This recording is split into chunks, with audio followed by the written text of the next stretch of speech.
The plant that kept your great-grandmother's garden alive through the Dust Bowl is probably growing in the crack of your driveway right now, and you've been pulling it out as a weed. That's not an accident. Somewhere between your grandparents' generation and yours, the knowledge of what actually survives got replaced. Replaced by hybrid seeds that need constant water, constant spray, constant babysitting. Replaced by a food system that forgot how to go without. What you lost wasn't just a gardening technique. You lost a form of self-reliance that used to be common sense, the kind that let a family ride out a bad season without panic. Tonight, you get some of it back.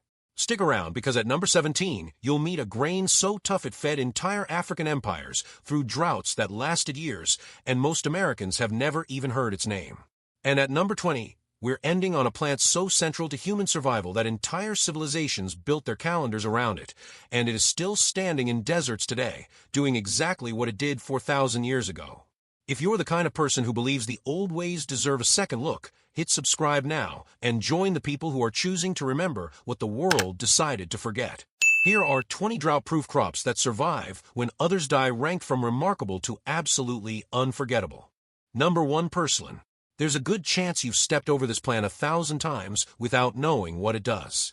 Purslane spreads low and thick along sidewalks and garden beds, and most people treat it like trash. The Aztecs didn't. Neither did the ancient Egyptians, who were documenting its use as far back as 4000 BC.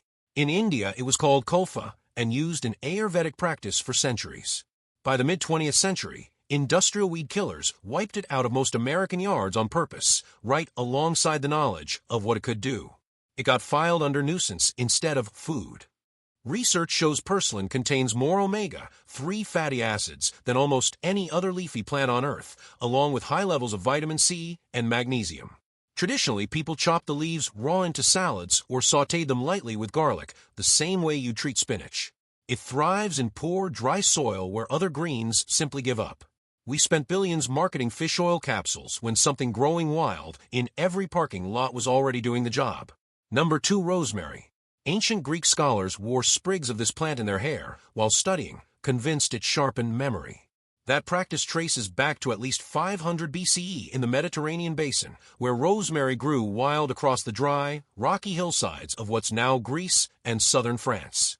When synthetic preservatives took over the food industry in the 1950s, rosemary's role as a natural preservative and antimicrobial got pushed aside. It became a garnish instead of a tool. Modern research confirms rosemary has real antimicrobial and antioxidant properties, and some studies suggest compounds in the plant may support cognitive function.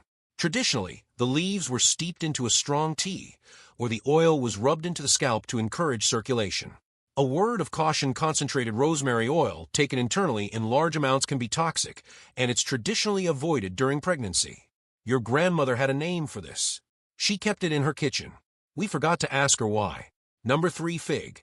The fig tree shows up in some of the oldest agricultural records on the planet, cultivated in the Jordan Valley as far back as 11,000 years ago, possibly before wheat.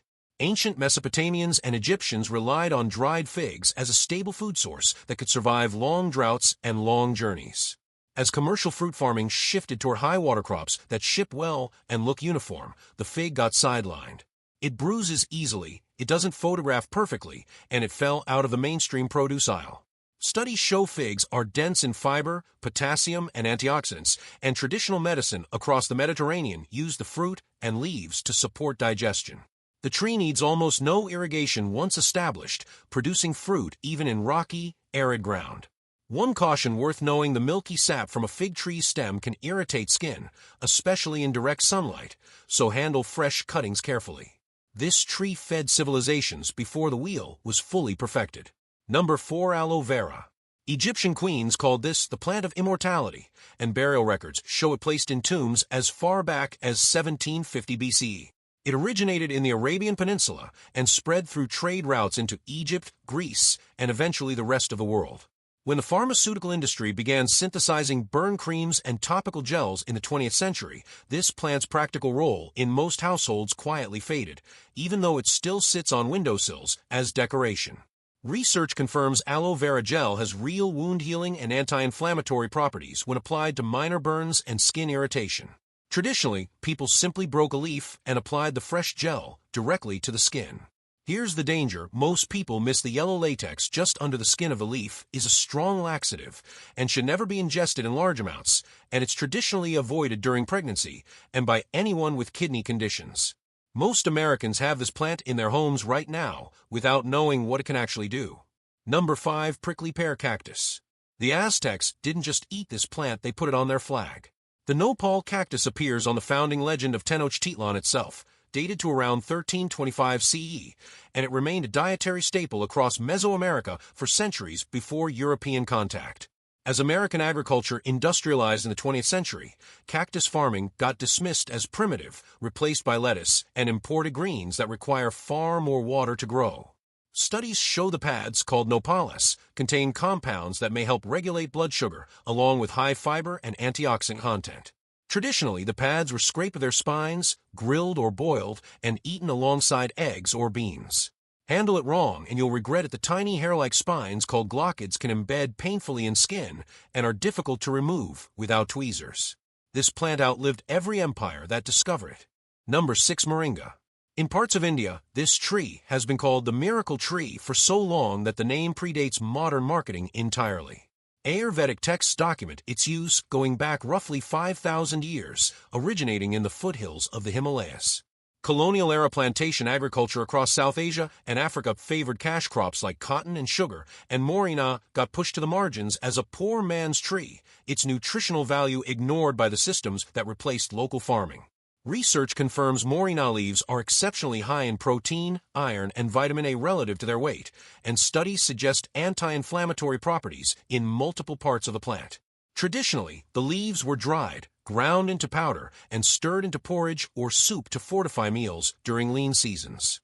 One real warning: the root and root bark contain compounds that can be toxic in concentrated form and should not be consumed, even though the leaves are considered safe. We spent billions on multivitamins while a tree that grows in poor soil with almost no water was already doing the job for free. Number 7. Yucca. Long before Spanish colonization, indigenous peoples across the American Southwest and northern Mexico relied on yucca for food, soap, rope, and medicine. Archaeological evidence puts its use at over 10,000 years in the region, making it one of the oldest continuously used plants on the continent. As settlers moved west and brought European farming methods that depended on irrigation, native drought plants like yucca were seen as wasteland vegetation instead of a resource, and the deep knowledge of how to use it stopped being passed down in most households. Studies show the roots contain saponins with documented soap-like cleansing properties, and some research suggests anti-inflammatory effects when used topically. Traditionally, the root was pounded and mixed with water to create a natural lather used for washing hair and skin. A caution here: raw yucca root saponins can cause stomach upset if ingested in quantity, so traditional use focused on external application, not eating it raw. This one is still growing across most of the American Southwest. Right now the question is whether you'll recognize it. Number 8. Mesquite. For thousands of years, the Sonoran Desert peoples, including the Tohono O'odham, built entire seasonal calendars around the mesquite harvest. Evidence of mesquite pod use in the region dates back at least 9,000 years, long before European contact. When wheat flour became cheap and widely shipped across the country in the 20th century, mesquite flour disappeared from regional diets almost entirely, even in the desert communities that had relied on it for generations. Research shows mesquite pods have a low glycemic index and are high in fiber and protein compared to conventional grain flours, making them historically valuable in a region where food security depended on drought resilience. Traditionally, the dried pods were ground into a sweet, slightly nutty flour used in breads and porridge. The tree needs almost no supplemental water once its roots establish, some reaching over 150 feet deep to find groundwater. We forgot an entire flour that fed the desert for 9,000 years because a factory in Kansas could ship us something faster. Number 9. Amaranth. The Aztec Empire treated amaranth as sacred, using it in religious ceremonies alongside maize and beans as one of their 3 staple crops as early as 4000 BCE. It wasn't just food. It was central to their spiritual life. Here's where it gets darker. When Spanish conquistadors arrived in the 1500s, they saw amaranth's role in Aztec religious rituals as a threat to Catholic conversion. Historical records show cultivation of the crop was actively banned in some regions, fields were burned, and possession of the seed was punishable. An entire agricultural tradition was deliberately erased, not forgotten by accident. Modern research confirms amaranth seed is a complete protein containing all 9 essential amino acids, a rare trait among plants, along with high levels of iron and calcium. Traditionally, the seeds were popped like popcorn or ground into flour for flatbreads. This wasn't lost knowledge. It was taken from people on purpose. Number 10. Chaya. Deep in the Yucatan Peninsula, the ancient Maya cultivated a leafy plant sometimes called tree spinach, with evidence of use dating back over 1,000 years within Maya agricultural systems. It grew in dry, rocky soil where conventional greens couldn't survive the heat. As commercial agriculture spread through Mexico and Central America in the 20th century, chaya remained largely unknown outside local communities, overshadowed by crops grown for export rather than subsistence. Studies show chaya leaves are extremely high in protein, calcium, and iron, rivaling or exceeding many commercial leafy greens. Traditionally, the leaves were always cooked thoroughly before eating, boiled or sautéed with onion and tomato. This is a genuinely dangerous one if handled wrong. Raw chaya leaves contain cyanogenic glycosides that release toxic compounds, and the plant must be cooked for at least 5 to 10 minutes before it's safe to eat. Most Americans have never heard of a green this powerful, growing wild across an entire peninsula. Number 11. Jujube. Chinese medicine has documented the use of jujube, sometimes called the red date, for over 4,000 years, with records appearing in some of the earliest known Chinese herbal texts. It originated across a wide swath of Asia and was prized for its ability to bear fruit in dry, marginal soil. As Western produce markets standardized around apples, oranges, and bananas in the 20th century, jujube never gained a foothold outside Asian American communities, despite thriving in the same dry climates where American farmers were struggling to grow anything. Research suggests compounds in jujube fruit may support sleep quality and have documented antioxidant effects. Traditionally, the dried fruit was simmered into a tea, often alongside other herbs, as an evening calming ritual. One caution: jujube may interact with sedative medications, so it's traditionally used carefully alongside prescription sleep aids. Your grandmother's generation might have called this a red date. We forgot to ask what it was actually for. Number 12. Sorghum. Sorghum has fed people across the African continent for roughly 8,000 years, first domesticated in the region that is now Sudan and Ethiopia. It became a foundational grain precisely because it could survive droughts that destroyed other cereal crops entirely. When American agriculture standardized around corn and wheat through federal subsidies in the mid-20th century, sorghum got relegated almost entirely to livestock feed in the United States, even though it had fed human civilizations for millennia. Studies show sorghum is naturally gluten-free, high in antioxidants, and one of the most water-efficient cereal grains in existence, requiring roughly a third of the water corn needs to produce the same yield. Traditionally, it was ground into flour for flatbread or fermented into porridge. A genuine warning here: young or drought-stressed sorghum plants can develop dangerous levels of cyanogenic compounds, which is why grazing animals are kept off immature fields, and grain must be properly matured and processed before consumption. We spent billions breeding corn to survive droughts it was never built for, while a grain that already solved the problem sat labeled as animal feed. You're probably starting to notice a pattern by now. This isn't a coincidence, and it isn't simple forgetfulness. Again and again, the plants that require the least water, the least chemical help, the least corporate control, are the ones that got pushed out of memory first. That should bother you a little. Tell me in the comments which crop on this list shocked you the most and why. I read every single one, because keeping this knowledge alive means actually talking about it, not just watching and scrolling past. Now back to the list, because it's about to get a lot more intense. Number 13. Bambara groundnut. Across West Africa, farming communities have grown this legume for an estimated 3,000 to 5,000 years, originating in the region that spans modern-day Mali, Burkina Faso, and northern Nigeria. It was often the last crop standing when drought wiped out everything else in the field.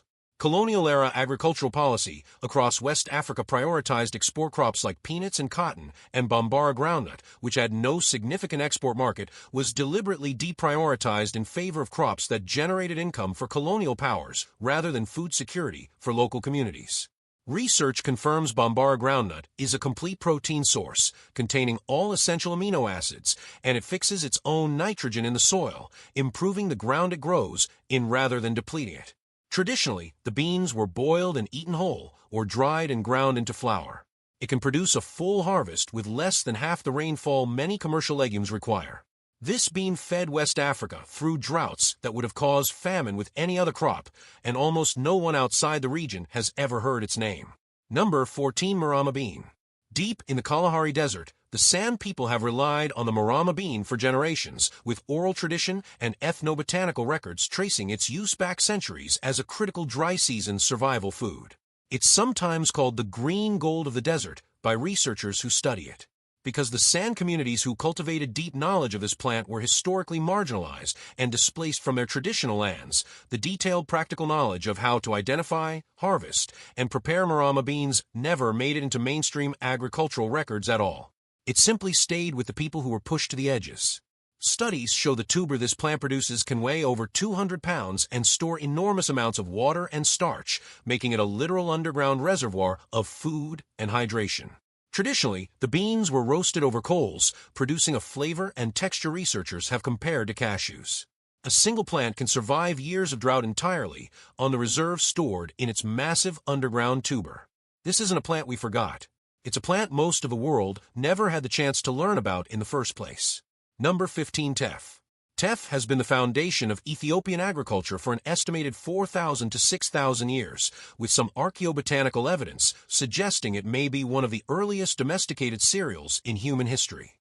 Its tiny seeds allowed it to thrive in the highland droughts where larger grains failed. As global grain trade consolidated around wheat, rice, and corn through the 20th century, teff remained almost entirely absent from Western diets, despite outperforming those grains in drought tolerance by a wide margin.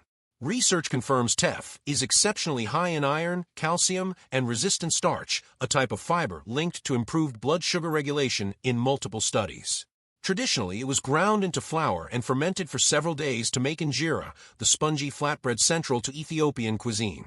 The plant can mature in as little as 12 weeks and survive on rainfall levels that would leave a cornfield barren. An entire nation was built on a grain smaller than a poppy seed, and most Americans couldn't pick it out of a lineup. Number 16. Desert date balanites. Across the arid stretches of the Sahel, from Senegal to Sudan, communities have relied on the desert date tree for thousands of years, with archaeological evidence of its use in ancient Egypt dating back to at least 2000 BCE, where its oil was even found in tomb offerings. As Western development agencies introduced imported staple crops during agricultural modernization efforts in the 20th century, indigenous drought trees like the desert date were frequently left out of formal agricultural programs entirely, treated as wild plants rather than legitimate crops worth cultivating deliberately. Studies show the oil pressed from its seeds is rich in unsaturated fats and has documented antimicrobial properties, while the fruit pulp is a valuable source of vitamins during dry seasons when little else is available. Traditionally, the fruit was eaten fresh or dried, and the seed oil was used both for cooking and for treating minor skin ailments. One cautioned the fruit pulp and other plant parts contain saponins that can cause mild digestive upset if eaten in excess, so traditional use relied on moderate quantities. This tree has fed people through Saharan droughts since before the pyramids were finished. Number 17. Fonio. Fonio may be the oldest cultivated cereal in West Africa, with evidence of its use dating back roughly 5,000 years across the regions spanning modern Senegal, Mali, and Guinea. Some historians believe it predates even sorghum in the region's agricultural timeline. Because fonio's tiny grains made it labor-intensive to process by hand, colonial and early industrial agriculture in the region shifted focus toward rice and imported grains that were easier to mill at scale, and fonio cultivation shrank dramatically over the 20th century despite its superior drought resilience. Research confirms fonio is naturally gluten-free, low-glycemic, and rich in essential amino acids that are often lacking in other grains, particularly methionine and cysteine. Traditionally, it was steamed and served much like couscous, often alongside a light vegetable or meat sauce. It can mature and be ready for harvest in as little as 6 to 8 weeks, making it one of the fastest maturing cereal crops on the planet, able to produce a harvest even in a shortened rainy season. This grain fed empires across West Africa for 5,000 years, and most Americans are hearing its name for the first time right now. Number 18. Camel thorn. Across the Kalahari and Namib deserts, the camel thorn tree has anchored entire ecosystems and human communities for centuries, with indigenous peoples in the region using nearly every part of the tree, from its wood to its pods to its bark, in daily life long before written records began. As mining and commercial ranching expanded across southern Africa through the 20th century, large camel thorn trees were frequently cleared for land use, and the traditional ecological knowledge tied to the tree was lost alongside the trees themselves in many regions. Studies show the seed pods are high in protein and were traditionally roasted and ground into a coffee-like beverage during periods when actual coffee was unavailable or unaffordable. Traditionally, the wood was also burned slowly for cooking because of its exceptional density and long burn time. The tree's roots have been documented reaching over 200 feet underground in search of water, among the deepest root systems ever recorded in a tree. A tree with roots deeper than a 20-story building is tall, kept an entire desert ecosystem alive, and almost no one outside that ecosystem knows its name. Number 19. Baobab. The baobab tree can live for over 1,000 years, and some individual specimens across Africa are estimated to be more than 2,000 years old, making them living witnesses to entire stretches of human history. African communities across the continent have used its fruit, leaves, and bark for food and medicine for as long as oral history stretches back. As Western nutritional science focused almost entirely on crops that could be grown and shipped through conventional supply chains, baobab remained functionally invisible to global food systems until relatively recently, despite its fruit having one of the highest vitamin C concentrations of any fruit ever measured. Research confirms baobab fruit pulp contains significantly more vitamin C than an orange by weight, along with high fiber and antioxidant content. Traditionally, the dried fruit pulp was dissolved in water or milk to create a nutrient-dense drink, especially valuable during dry seasons. The tree stores massive amounts of water in its swollen trunk, allowing it to survive years of drought that would kill nearly any other tree its size. A tree can live 2,000 years, survive droughts that reshape landscapes, and still be a stranger to most American kitchens. Number 20. Agave. No plant on this list carried more weight for the civilization that depended on it. The Aztec people considered agave sacred, associating it with the goddess Mayahul, and evidence of its cultivated use stretches back roughly 9,000 years across what is now central Mexico. It wasn't a side crop. It was food, drink, fiber, medicine, and building material, all from a single plant that required almost no water to thrive in some of the harshest soil in North America. When Spanish colonization reorganized Mexican agriculture around European crops and livestock starting in the 1500s, much of agave's broader traditional use as a staple food and fiber source was pushed aside, surviving mainly through the narrow lens of alcohol production, which is the only role most people recognize it for today. Studies show agave contains inulin, a prebiotic fiber that supports digestive health, and the plant's sap has documented antimicrobial properties that were traditionally used to treat wounds and skin infections. Traditionally, the heart of the plant was slow roasted for days, producing a sweet, fibrous food that could sustain a family through a lean season, while the tough outer leaves were processed into rope, thread, and even sandals. One real danger here: raw agave sap can cause significant skin irritation on contact, and consuming the plant's raw, unprocessed sap has been linked to digestive distress, which is exactly why traditional preparation always involved careful roasting or fermentation, never raw consumption. This is a plant so essential that an entire civilization structured parts of its daily survival around it, and it is still growing across deserts today, doing exactly what it did 9,000 years ago, waiting for someone to remember what it's actually for. Look back at everything you just heard. A weed in your driveway with more omega-3s than fish oil. A bean that fed an empire before it was banned by force. A grain smaller than a poppy seed that built a nation. A tree with roots deeper than a skyscraper is tall. None of these plants disappeared because they stopped working. They disappeared because a system built on convenience, shipping, and shelf life had no room for anything that didn't fit its model. The old ways weren't primitive. They were efficient in a way we've only recently started to understand again, and the people who kept that knowledge alive were never given the credit they earned for it. Here's your challenge. Before you go to bed tonight, look up just one plant from this list that already grows near you. Not to plant a garden tomorrow, just to know it when you see it. That's how this knowledge survives, one person recognizing one plant at a time. If this changed the way you think about what's growing around you, hit like right now. Then tell me in the comments, did you already know about one of these, or did every single one surprise you? I want to know which. And if you want to keep remembering what the world tried to forget, subscribe and join the people who refuse to let this knowledge disappear for good. The plants that survived the longest droughts were never the ones we bred. They were the ones we forgot how to see.